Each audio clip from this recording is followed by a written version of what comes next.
আছি এসি এর পক্ষ থেকে আন্তরিক শুভেচ্ছা ও অভিনন্দন। আজকে আমরা ক্লাস অষ্টম শ্রেণীর বাংলা প্রথম পত্র বইয়ের পাছে লোকে কিছু বলে কবিতাটি নিয়ে আলোচনা করব। এই কবিতাটি লিখেছেন কামিনী রায়।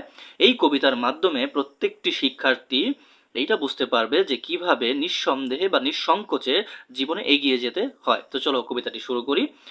কবিতাটির প্রথম লাইন হচ্ছে, করিতে পারি না কাজ, সদা ভয় সদা লাজ, সংশয় সংকল্প সদা টলে, পাছে লোকে কিছু বলে। করিতে পারি না কাজ, অর্থাৎ আমি কোনো কাজ করতে পারি না। সদা ভয় সদা লাজ, অর্থাৎ সদা লজ্জায় থাকি, সদা ভয়ে থাকি। সংশয়ে সংকল্প সদা টলে। সংকল্প শব্দের অর্থ হচ্ছে মনের ইচ্ছা, অর্থাৎ সংশয়ে বা ভয়ে বা লজ্জায় আমার মনের ইচ্ছাগুলো সবসময় টলমল করতে থাকে। পাছে লোকে কিছু বলে, পাছে লোকে কিছু বলে অর্থাৎ সবসময় দ্বিধাগ্রস্তে থাকা, যে আমার যে কাজগুলো করতেছি সেই কাজগুলো হয়তো সবাই ভালো চোখে দেখছে না। এই ভয়ে, এই লজ্জায় আমার যে ইচ্ছাগুলো সেই ইচ্ছাগুলো আমি ভালোভাবে পূরণ করতে পারি না। আড়ালে আড়ালে থাকি, অর্থাৎ নিজেকে সবার কাছ থেকে লুকিয়ে রাখা। নীরবে আপনা ঢাকি, এই লাইনটিও একই কথা বলেছে, যে নীরবে আপনা ঢাকি, আপনাকে সবসময় লুকিয়ে রাখি, আড়ালে আড়ালে রাখি। সম্মুখে চরম নাহি চলে, অর্থাৎ সবার সামনে এগিয়ে গিয়ে কোনো কাজ করার সাহস পাই না। কেন পাই না? কারণ পাছে লোকে কিছু বলে। এই দ্বিধার কারণে আমি সবসময় নিজেকে আড়ালে আড়ালে লুকিয়ে রাখি এবং সবার সামনে গিয়ে কোনো কাজ করতে পারি না। হৃদয়ে বুদবুদ মতো উঠে শুভ্র চিন্তা কত, মিশে যায় হৃদয়ের তলে, পাছে লোকে কিছু বলে।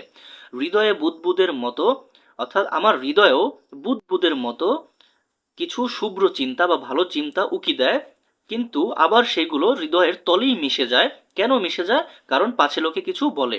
এই দ্বিধার কারণে, এই দ্বিধাগ্রস্ততার কারণে আমার হৃদয়ে খানিক সময়ের জন্য বা অল্প সময়ের জন্য যে শুভ্র চিন্তাগুলো বা পবিত্র চিন্তাগুলো উকি দেয় সেগুলো আবার হৃদয়েই মিশে যায়। কাঁদে প্রাণ যবে আখি, সযতনে শুষ্কে রাখি, নির্মল নয়নের জলে, পাছে লোকে কিছু বলে। যখন আমার প্রাণ কেঁদে ওঠে, যখন আমি কেঁদে উঠি, আমার আখি আমি সযতনে শুকিয়ে রাখি, বা আমার আখিকে বা আমার চোখকে, আখি শব্দের অর্থ চোখ, আমি আমার চোখকে ভিজিতে দেই না।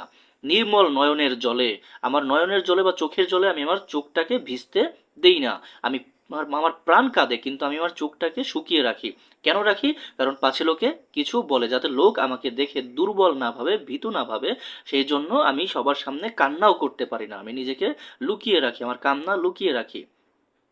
একটি স্নেহের কথা প্রশমিতে পারে ব্যথা, চলে যাই উপেক্ষার ছলে, পাছে লোকে কিছু বলে। আমি জানি যদি কোনো দুঃখগ্রস্ত ব্যক্তিকে বা কোনো বিপদে পড়েছে, বিপদগ্রস্ত কোনো ব্যক্তিকে যদি আমি একটা স্নেহের কথা বা একটা ভালো কথা বলি, তাহলে তার সমস্ত ব্যথাটাকে কিছুটা হলেও উপশম করা যায় বা কমানো যায়। কিন্তু আমি সেইগুলো দেখেও তাদেরকে উপেক্ষার ছলে চলে যাই বা উপেক্ষা করি। কারণ কারণ হচ্ছে পাছে লোকে কিছু বলে। এই দ্বিধাগ্রস্ততার কারণে আমি তাদের সাথে ভালোভাবে কথাও বলতে পারি না, তাদের ব্যথাও উপশম করতে পারি না। মহৎ উদ্দেশ্য যবে একসাথে মিলে সবে, পারি না মিলিতে সেই দলে, পাছে লোকে কিছু বলে।